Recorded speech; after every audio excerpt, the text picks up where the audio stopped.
Full ingredient list and method in description. First thing that we're going to do is get the pastry ready and then sit that in the fridge whilst we cook everything else.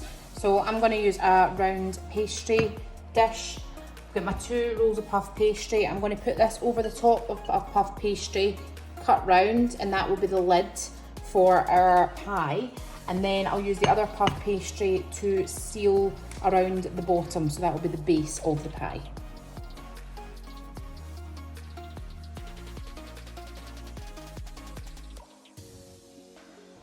Use a fork to pierce some air pockets into the pastry, just to let some of the heat through.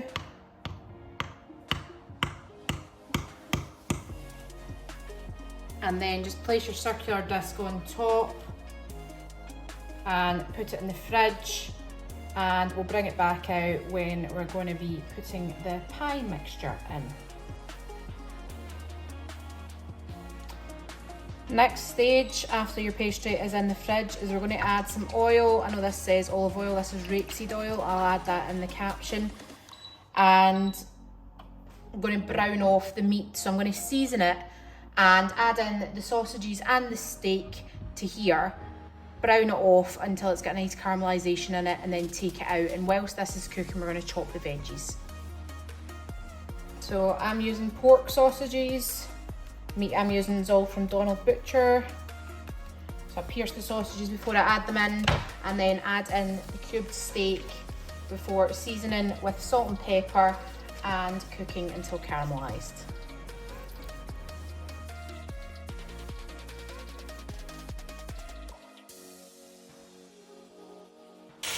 Once you've got a nice caramelisation on it, we're going to remove this, and then we're going to add in the vegetables. Before adding the vegetables into this, I'm going to add my Worcestershire sauce.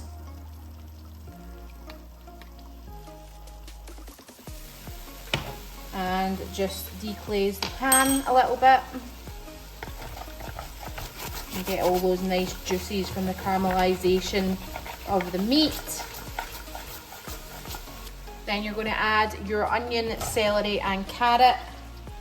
If you feel you need to add a little bit more oil, then you can do that, and just cook this until softened.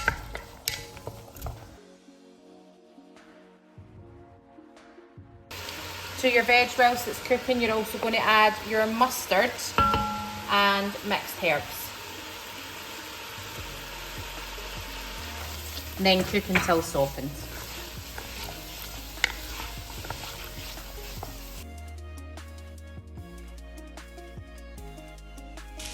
Once you're happy that the veggies have softened, add in the flour and stir to combine.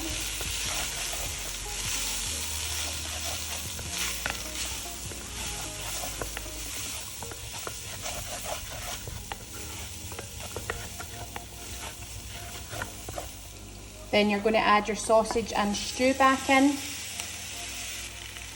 And then I have dissolved 1 rich beef stock pot and an OXO stock cube in 2 litres of water.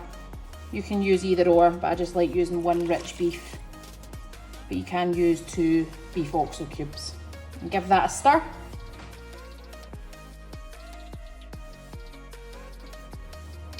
So I'm going to cook this in the hob, but you can put it in the oven to cook if you want.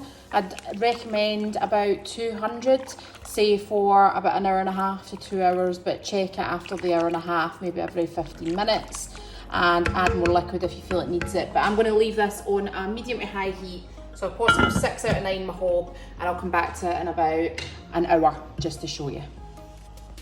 So this is after an hour of being on the hob.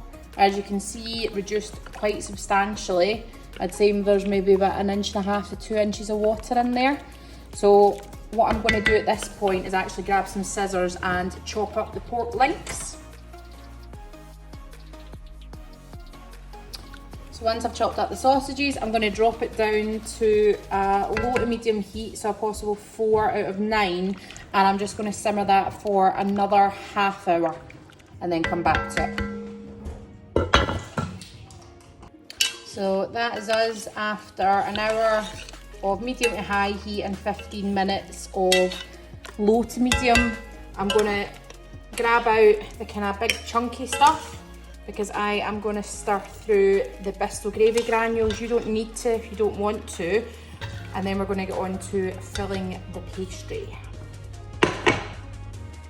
So I'm just using about 40 grams of the gravy granules here, sprinkling them in and whisking them through and just cooking it for a wee minute. Before adding the pie filling, I've whisked up an egg.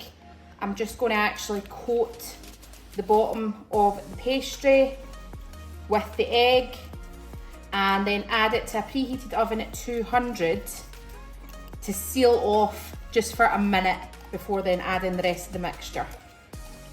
So preheated oven 200 just for a minute. Once the bisto gravy has been whisked in, just add your veggies and meat back in and stir through. And the reason I've left it quite saucy for you is extra gravy is always a winner. So we're going to spoon the mixture into the pastry, and if you've got any left, just retain that and you can serve that on the side or keep it as another meal, totally up to you. So I have patched up a tiny little bit with some leftover pastry, as you can see here, and then we're just going to fill this with your filling.